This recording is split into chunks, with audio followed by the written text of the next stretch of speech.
Hi, everyone. I'm Megan Warren, and this is Me Reimagined, a space where we unlock the frozen parts of ourselves, the parts we hide from and hide from the world, so we can learn to believe we're enough. I am so excited to introduce our first guest on the show, Suzanna Clark. Suzanna founded the Female Leadership Collective, a global community of female leaders who crave more from their careers and want to put their talents toward fulfilling and purposeful work without sacrificing their income. Suzanna has an incredible butterfly story that will resonate with any of you high achievers out there who have checked and are checking all the boxes, but who are feeling numb and empty inside. I really enjoyed this interview. Suzanna's warmth, her infectious laugh, and her way of seeing possibility in things made it a joy to spend this hour with her. I hope she touches you as much as she touched me.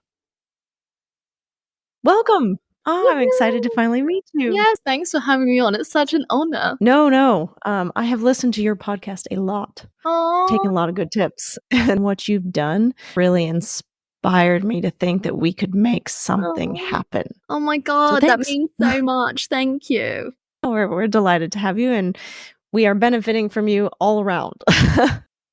Okay, so the first part I'd like to do is kind of a non-traditional introduction, kind of silly questions, and some of them aren't so silly, but they tell us a lot about who you are as a person. So what are 3 words that would describe you?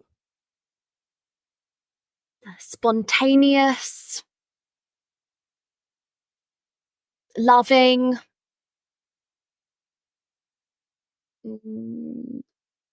loyal. What is something joyful that brings tears to your eyes? I'd actually say when my clients, people in my community, bring things to life, bring their creations from their heart to life to help other people, that brings tears to my eyes. It's cool to see what you've produced pass through others and take life. What is something that you should probably throw away, but you probably never will? What will I probably never throw away? My collection of lots of different teapots from around the world. Do you use them or display them?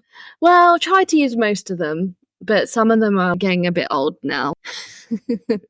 And are you continuing to collect them so that by the time you're 80, you will have hundreds? Yeah, my vision and dream is to be the same woman when I'm 80, still tea obsessed, to pass that on just like my grandma was. So I'm a walking stereotype. Tea is such a beautiful ritual. Okay, so tell me, what are some of the main messages or themes that your Not Enough Gremlin has sent you over the years? Oh my God, so many. And I think this is ongoing. This doesn't ever disappear. So in a business capacity, people look like they're getting bored of what you're saying. Oh, you're not making sense. Oh, you're rambling on. Oh, people have better things to do. All sorts of things. I think they often attack the things that matter most to us. And so knowing that we're capable, knowing that we're significant and we're making an impact, those are really important to us. And that's one reason they go there. What is a question in your life that you have yet to answer? Oh, that's a really hard one.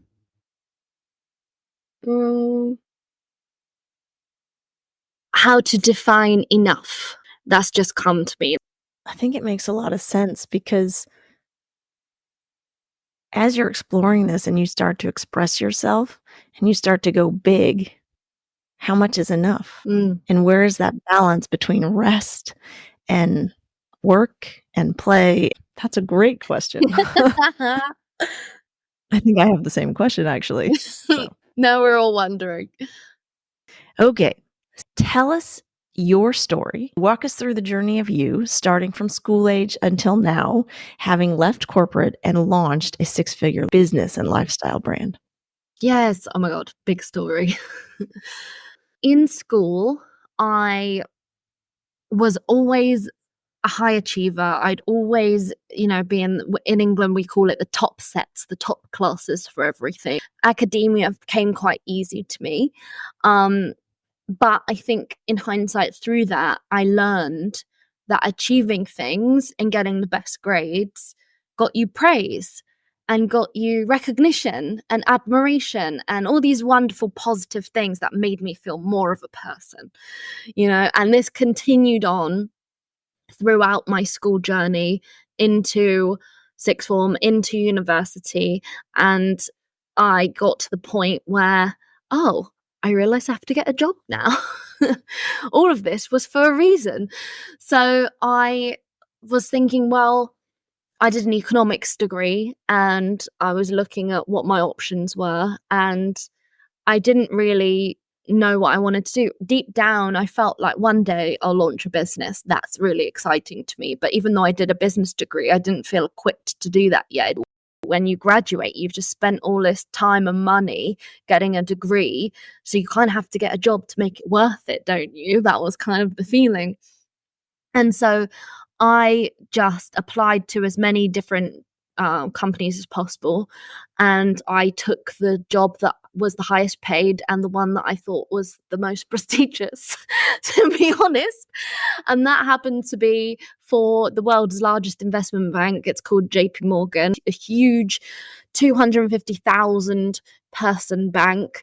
I trotted off to London, bought myself a pair of heels and a skirt suit as a 22-year-old, and started my job in a big skyscraper in Canary Wharf in London in a sales role. It was very glitzy. It was very glamorous. I felt very impressed with myself. Friends, people at parties were like, wow, you work there. And this achiever in me loved the dopamine hit of that, loved the compliments. It validated this identity that I had created around myself about being an overachiever, and I had pride in that. And that was very much all my worth. My identity was built around this notion of I always achieve the best that I can. And then the novelty of that job started to wear off maybe a year in, and I realized that yes, people say it's admirable, people are wowed by it, but in reality what I found myself doing was going to the same corner of the world every day, sitting at the same desk, hardly being able to see out of a window, and doing a lot of admin work. And my team was serving other banks. So I was selling into other banks and being a relationship manager for these big corporations. I can't really feel the heart on the impact of what I'm doing, of what I'm selling. It just gets sort of lost because especially when, it's employee to employee, you're not really emotionally linked to what you're doing. And so I started to feel quite disconnected. I started to feel, oh, the reaction I'm getting from everybody else and what I thought this was supposed to be is not how it's actually feeling to me. The feeling that I'm feeling is not matching up to how this is portrayed in society. It felt quite like shocking and scary in the moment because it's like, wow, I've landed what's supposed to be one of the best jobs that I could have landed, but I'm miserable and I'm unhappy and I'm bored. Okay, well, what else is there for me? If the best job, one of the best jobs in the world is not making me happy, how the hell am I going to be happy? It was quite scary. And so that started off this whole kind of personal growth journey, I guess, and reconnecting with myself. Who actually am I? What do I want to do? And getting really honest and admitting some truths, really. When you create your identity on the high achiever, and that's what inside makes you feel worthy as a person, to let go of your job at the world's largest investment bank, to let go of the salary, to let go of that name. I wasn't Susie. I was on the graduate scheme at JP Morgan. That's who I was. That to me was more than Susie.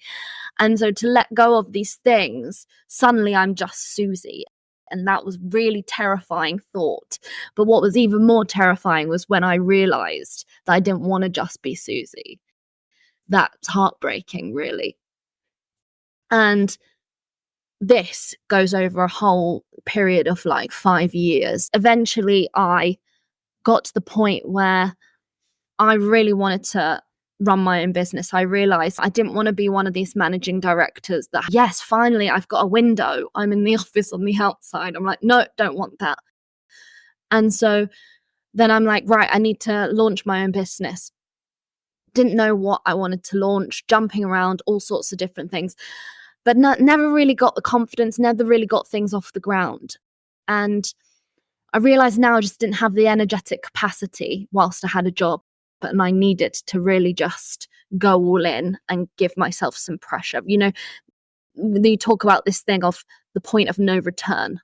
I needed this pressure cooker where I could just do that. And for me, that was quitting my job. And it got to the point where the risk of staying in the life, in the setup that I was in, was more risky to me and my mental health and my happiness than quitting and dealing with the aftermath of that, not knowing how I was going to make money, what business I do, where am I going to live, anything. And all in the same week, I quit my job. I broke up with a partner that I'd been with for 7 years that wasn't aligned with me anymore. And a week later, I went to Bali to do my yoga teacher training. Oh, wow. Before you get to the business journey, can I ask you about the internal conflict? So you were an overachiever. You checked all those boxes. As you found yourself checking those boxes and that external dream became a reality, but you found that the internal dream wasn't matching that. Can you talk to me a little bit about that inner conflict that you experienced? Because you talk about feeling disconnected from yourself. What did that cause you to do? What did that feel like? Mm-hmm. Ironically, the answer is it feels like nothingness. I couldn't feel. My body felt numb. I couldn't even speak to my body. I'd lost this sense of who I was and I couldn't feel anymore. I think that's what happens when you force yourself to do something every day that you don't really want to do.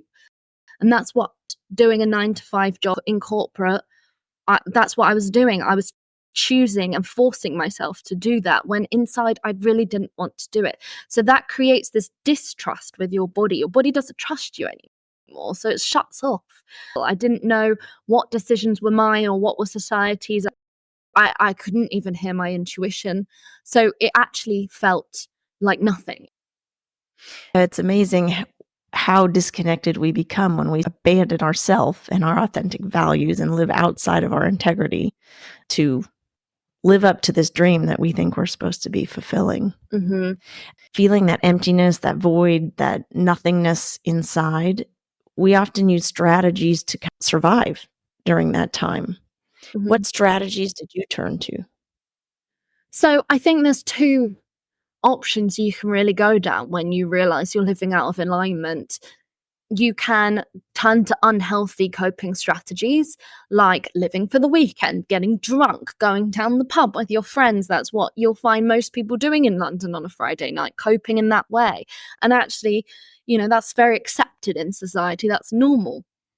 And I did so many things like that, I don't think it was to dangerous levels, but just what everybody else was doing, right? Like every Saturday you do a boozy brunch with your friends or something and end up in the pub. That's what it was.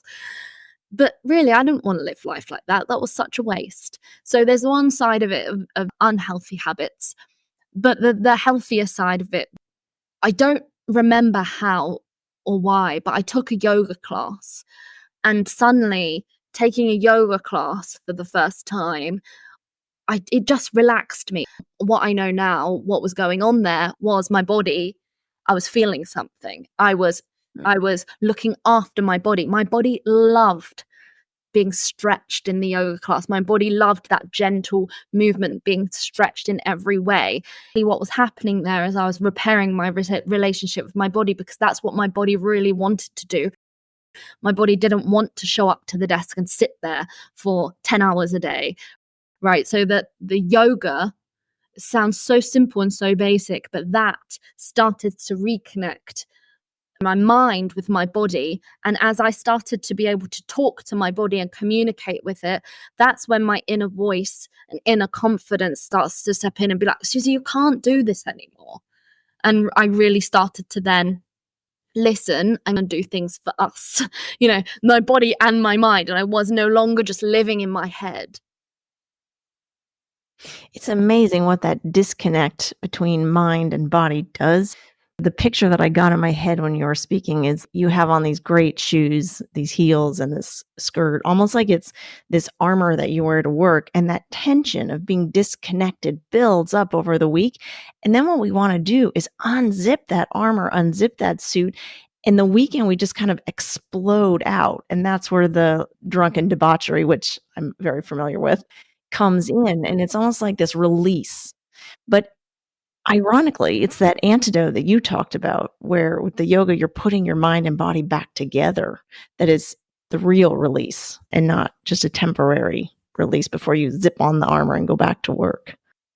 You made an incredible leap in a week. Quit your job, left a partner of 7 years, both of which are incredibly hard decisions. Where did you find the courage? You said at one point that the risk of staying was worse. What were you risking, and how did you choose the opposite? How did you choose to make that leap? At that time, I started to almost feel this constant level of panic inside, a desperation that I had to get out of the situation I was in.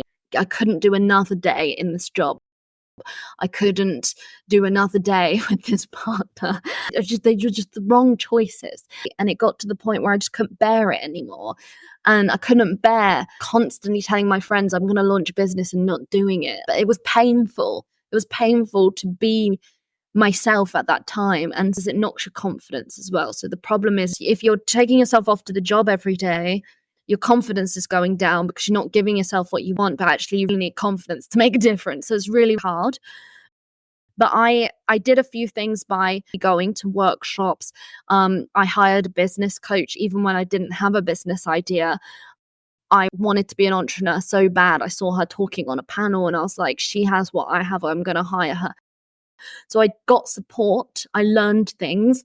The whole point of that was to get myself to a level of confidence, to a level of knowledge, to be able to deal with the aftermath of some massive decisions. Because when you make a decision like quitting your job and breaking up with someone, it's chaos afterwards. And so I needed at a level of strength that I could deal with the chaos and the aftermath without going backwards and getting another job or like going back to the ex or whatever.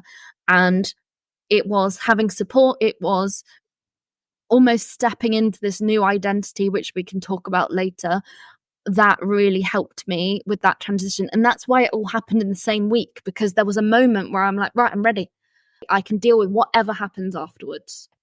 Even though you felt the panic, it wasn't a reaction to the panic. It was a very intentional choice. You actually put that framework and that structure in place to support that leap so that when you leapt, you knew you'd land on your feet.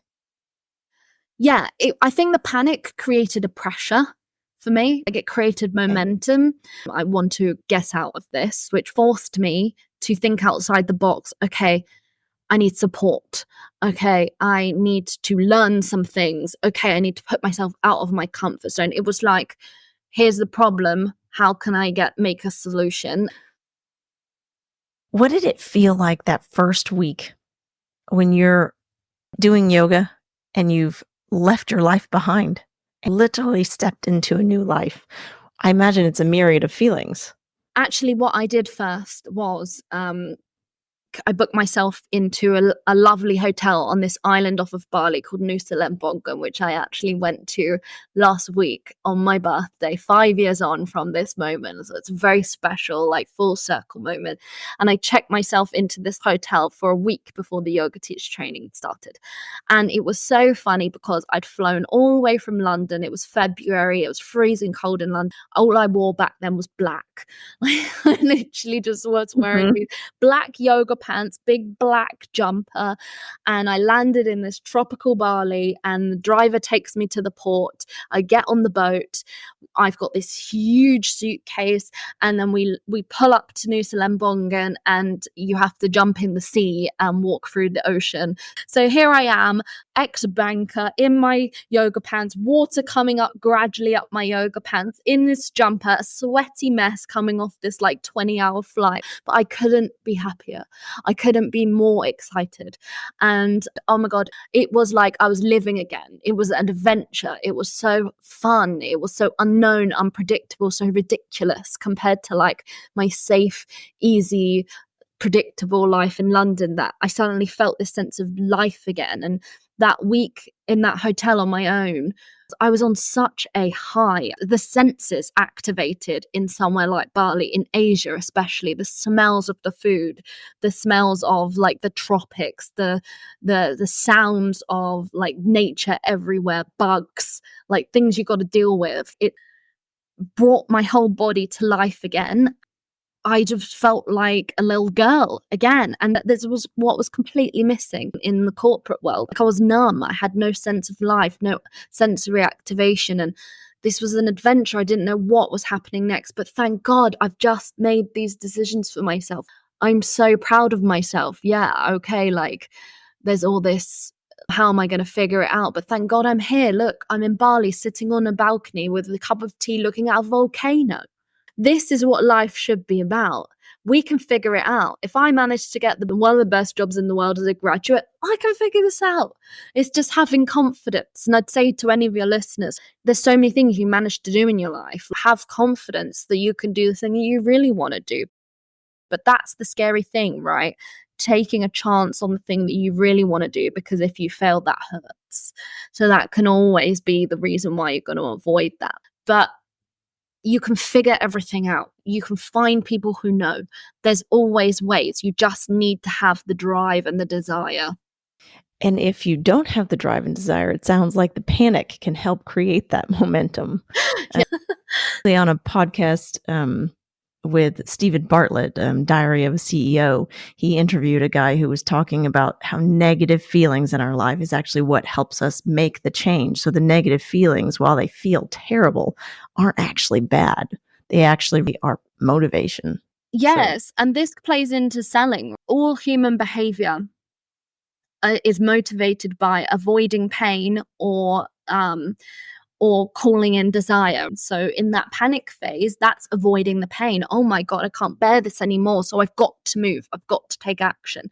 But moving towards the desire would be, wow, I'm looking at this volcano. What an amazing life. So I want to live here. This is what I want. So there's these two sides to the motivation, and both are very, very powerful. Studies that show that avoiding pain is stronger for most humans.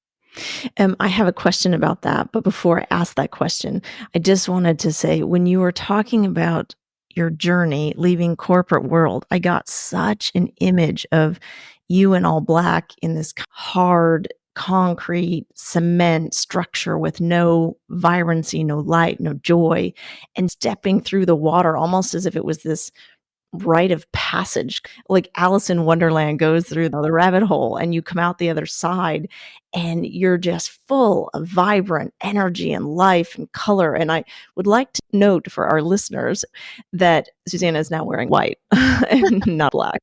And I've got like pink trousers on, which you can't see in the camera. But yes, that's so true.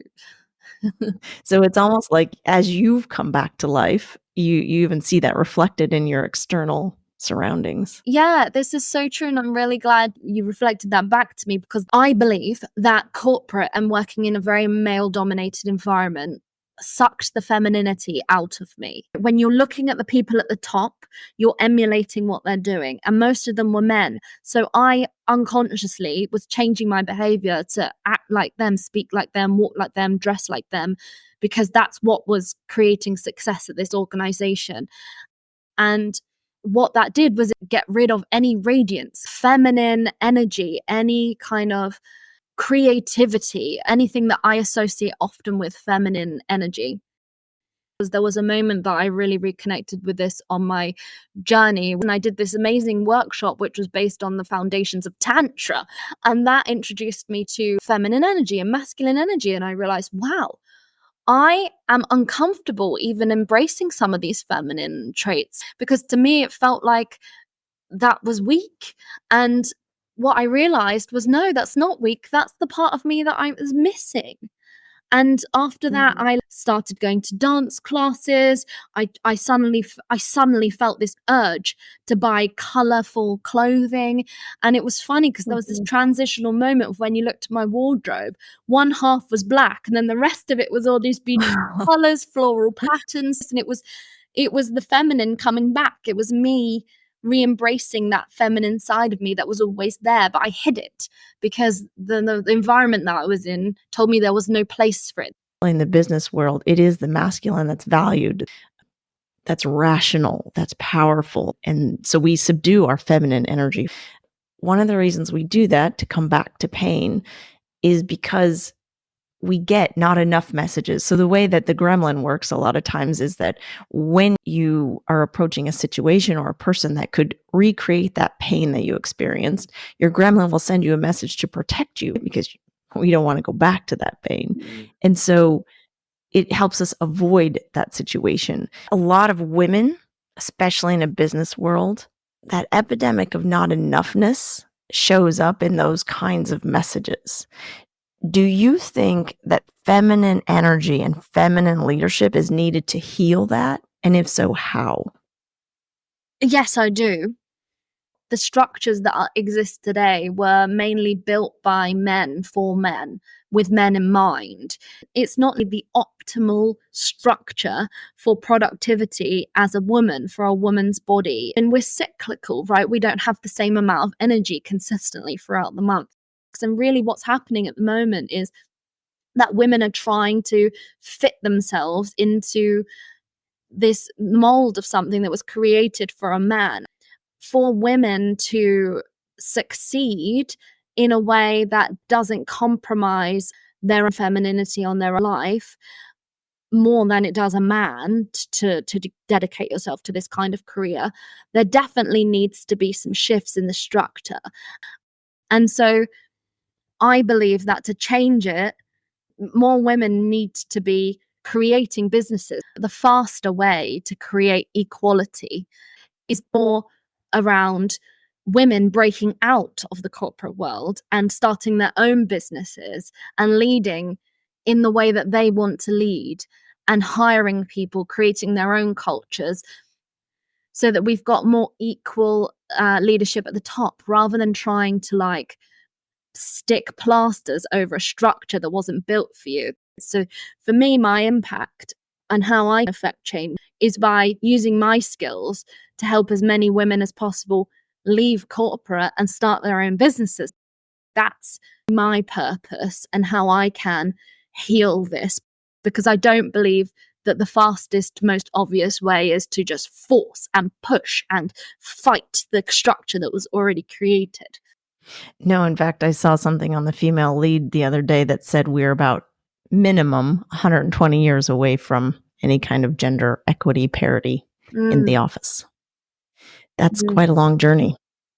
But I think the more women follow your example, step outside and start their own businesses, their own ways of doing things, that's when we will start to see a faster shift. Yeah.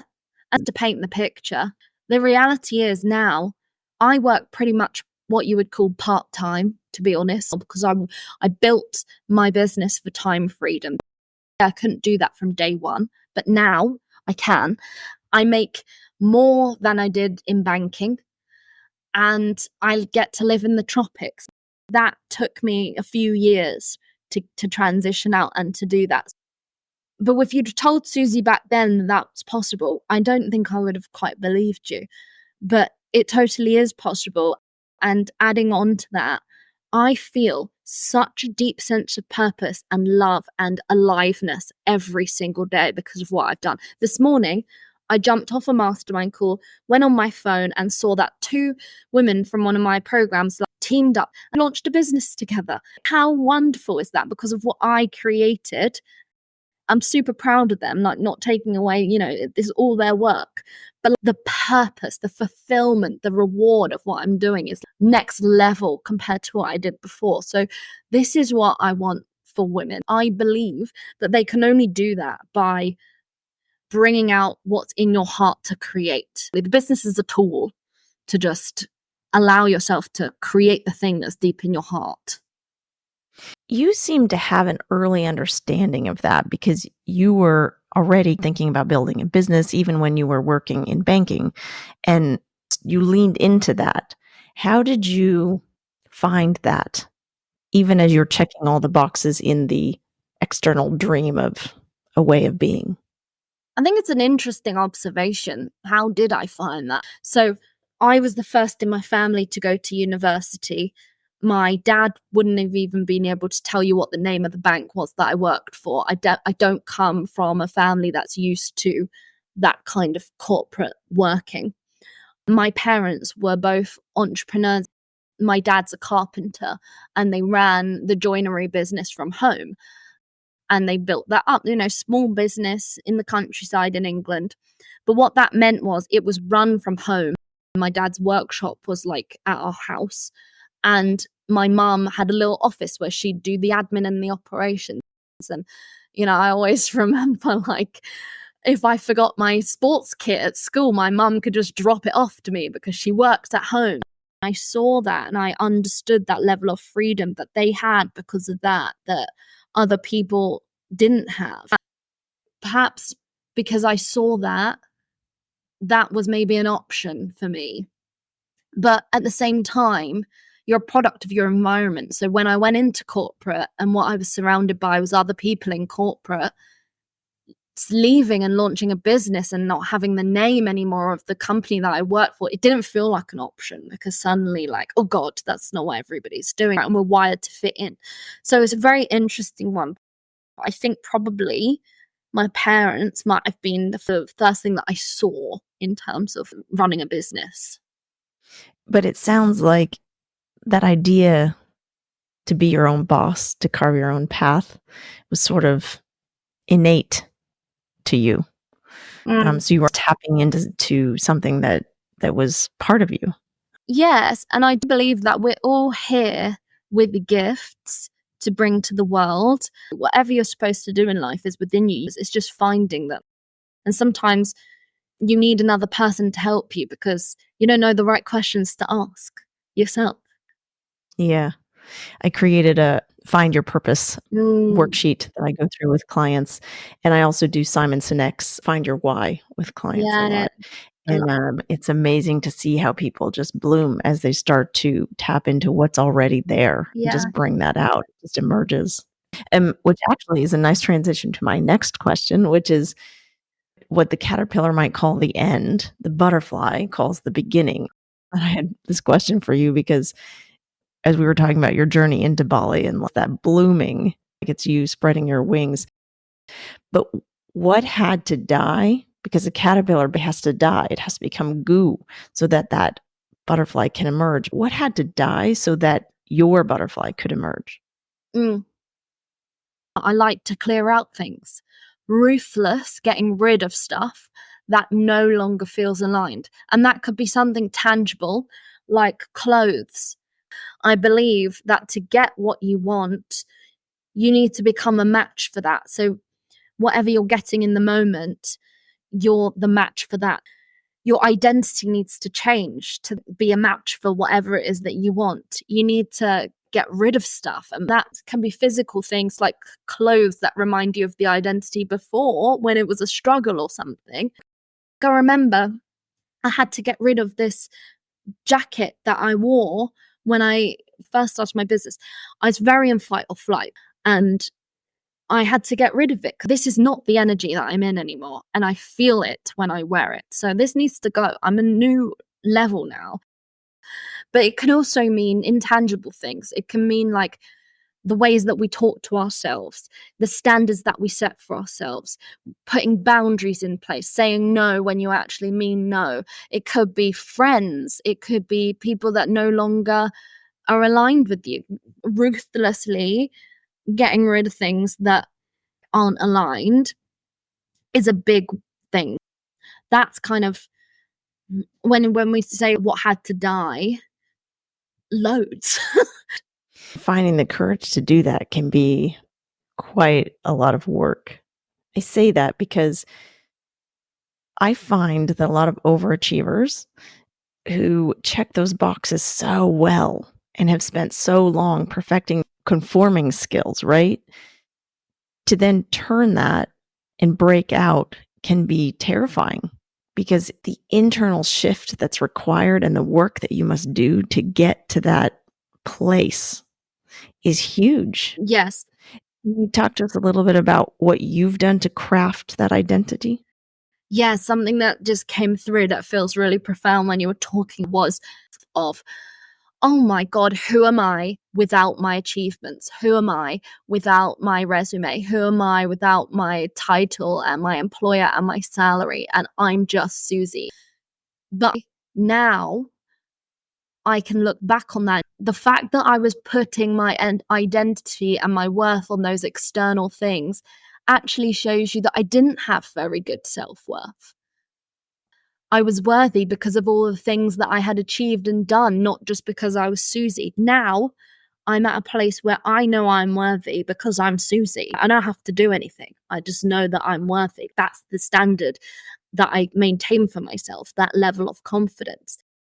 And I know that by maintaining that for myself and embodying that, I have this ripple effect on my community. I give other people permission to be enough by just being themselves. So by doing that, that's what it creates for them. But it's so funny because at the time it felt like my ego was dying. But actually I see it now in reverse. I was gaining self-worth because I stripped away everything that I was putting my worth onto and just became me. And then managed to grow confidence over time as just me now. That's true freedom, that's true safety. It sounds like your top values. Yeah, they're very intertwined. Freedom gives you that safety. Freedom from the job, freedom from the 9 to 5, freedom to make choices. I think that's the method to feel safe as a woman. Well, it sounds like there are polarities, two independent values that are intertwined. Yeah. And if you don't have them in balance, unless you overcorrect one side to the other, then you hit the downsides of both, right? Because safety is great, but it also can mean rigidity and abandoning who you are and who you want to be and not having any freedom. But then freedom, too much of that can mean sort of chaos, right? So it sounds like you've found a way to bring those really into perfect alignment. It's so interesting that you say that because I think so many people kid themselves and think they have safety because that's what they're taught safety is.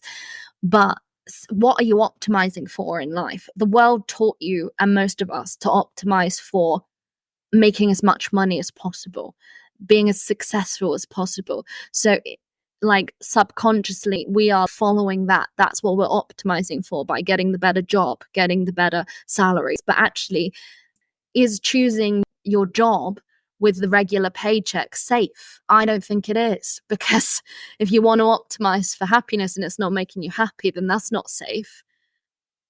The safer option is to choose the thing that's within your heart to create that's going to make you happy, the lifestyle that you actually want. It's almost as if you're reorienting from external validation toward internal validation, reorienting life toward a feeling. How do you want to feel at the end of your life? And finding the courage to follow that and follow the energy that tells you if you're in that or not. And you've mentioned energy a couple of times. Can you tell us how energy relates to direction and purpose for you? Yeah, energy is such a big topic. There's so many directions you can go with it. But what's coming to me is as an entrepreneur, as a business owner, you need to look after your energy levels, because let's say we're creating content in our businesses, or we're talking about our personal stories or whatever. That content is alive, that story is alive, and it's going to come out with a certain energy, and some people are going to connect with it. And then what might happen is they might connect with that, and then they might feel so inspired that they trust you to work with you, and then take the transformation that they've always wanted to take. But for you to create that magneticness, if that's a word, through that content, your energy needs to be so magnetic and high. And you can't really do that by like scripting something, or you can't really do that if you're constantly burned out in the hustle mentality and you've not filled your cup. So this is what's coming to me when you ask me about energy in this sense.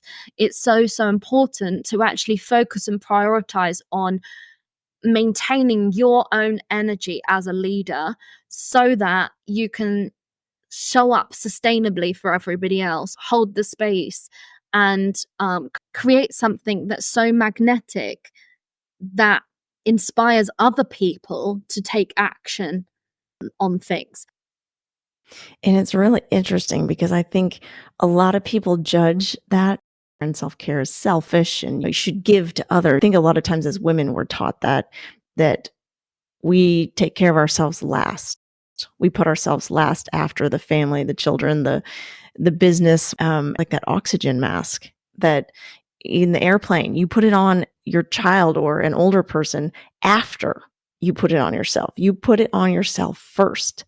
And what you said earlier is you become so magnetic, you can share it. It resonates. People can access that. So I think for those who are listening and they resonate with the idea of selfishness and self-care is not, it isn't for yourself even. It is so that you can maintain, you use the word sustainable, so that you can maintain and share that. Otherwise, your impact is damaged. Yeah, absolutely. And how do you create inspire change in the world? You be the change. You show the change by through embodying it as the leader.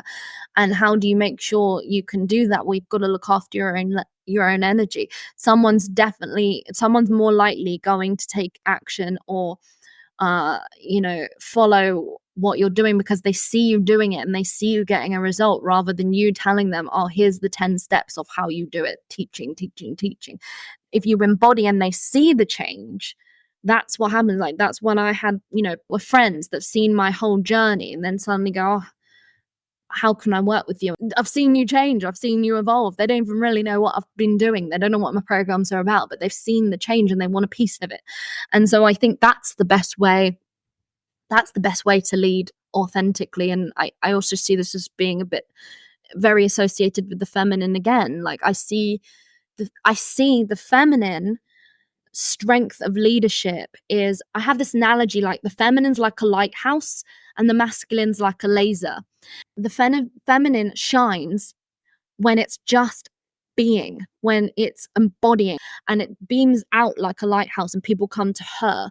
Whereas the masculine shines when he's so focused on that one thing and can do an incredible job at the thing. It's like a laser. And there's two different ways of leading. But in my experience of trying the two methods out, I feel so much better leading as the lighthouse, embodying it, than going out as a laser. Both can work. But for me, the feminine way feels so much better. And it really starts with being inside, emitting that light rather than doing all the time. So I have two more questions for you. In your journey now, where not enoughness still rears its head, what is the first thing that you do? Oh, I love this question. It's not something I've thought about consciously, but what I do is notice it. It feels uncomfortable in my body. I don't like the feeling of not feeling enough. That doesn't feel resonant with me. It doesn't feel aligned with the person that I am. Now I'm worthy as Susie. So when I feel that feelings of not enough or those voices in my head, I notice it consciously, like, oh, why are you invading my space? So I notice it, and then I do whatever I need to do to manage it, which will be different for different situations. It might mean that I need to explore. Where is this coming from? What am I doing that's making me feel uncomfortable? Do I need to go and learn more about it? Or am I just out of my comfort zone and this feeling is normal? We've been there before. Launching a business is the hardest thing. Quitting the job was probably the biggest decision. If I can do that, I can do whatever this is in front of me, and just managing myself through the process. But often with these big edgy expansion things, which is normally associated with the feeling of not enough, you need to give yourself a lot of rest.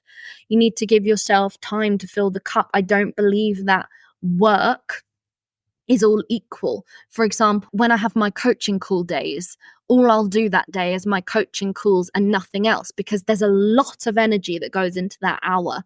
And that's different to if I was doing an hour on my finances. So it's a different energy expenditure. So on these things of when we're pushing through and doing things when we don't feel enough and trying to manage that, that's a big energy leak. So resting, like looking after ourselves, going and doing yoga, lots of these tools that you can bring in, like breath work, meditation, all the classics. But you're sending this message to your body like, I've got you. I know this feels edgy. We can do this. I'm looking after you. Like, I'm giving you the things that you want. And once you do that thing, we're celebrating it. What that does is reinforce that pushing ourselves out of our comfort zone and doing it is possible, it's doable, and we can celebrate that. And we know from neuroscience, we have to practice and we have to go through these things for it to feel natural. So why not start today? When you've got that awareness of how that works, you can coach yourself through things. Yeah, it's interesting. The messages that come in is if you can catch those and reframe them within, some sources say 17 seconds, some say 30, but whatever the case, if you can reframe them, then they don't infiltrate your identity. You catch them, you reframe them to match the identity that you're building. But it sounds like your process starts with that awareness, and what that does is allow you to identify what you need in that moment, and that changes. Yeah, and it's normal to feel this not enoughness, just bringing this acceptance to it. So instead of feeling like something's wrong, it's more just like, how do we manage ourselves through this? How can we make it fun? How can we make it pleasurable? Because this is what we've got to go through. And, there's growth on the other end. How wonderful. Okay, so in the very last question as we close, I like to end with gratitude and joy. So what is it that you are most grateful for? What gives you joy? I am most grateful for the people in my life. Relationships make your life, and that's everybody who supported me, who are my loved ones in my life, my clients, my community. Without them reflecting back what I've created has changed their life or whatever, I wouldn't get the feelings that I do. So they really, really are the ones that allow me to have this experience in life. So that's what I'm most grateful for. I love that. It's almost like that's what helps you pay it forward, and that's what helps you inspire everybody else in the global community. Yeah, it's a gift. That's beautiful. Thank you very much for today. Where can we find you? Amazing. So the easiest way is Instagram, and my handle is Susanna's Space. If anything's resonated, I'm in the DMs like no one else is in the DM. I always just love to chat. Feel free to tell me your story and what resonated, and come and say hi. We will put that link in the show notes for everybody to find. Thank you. But it's been wonderful. What an honor to be on the podcast. Thank you for having me on. We really appreciate you shining your light and being the beacon and inspiring everyone else. You have definitely inspired this podcast, and I have goosebumps as I say that. Oh, that brings tears to my eyes. Now you get me going.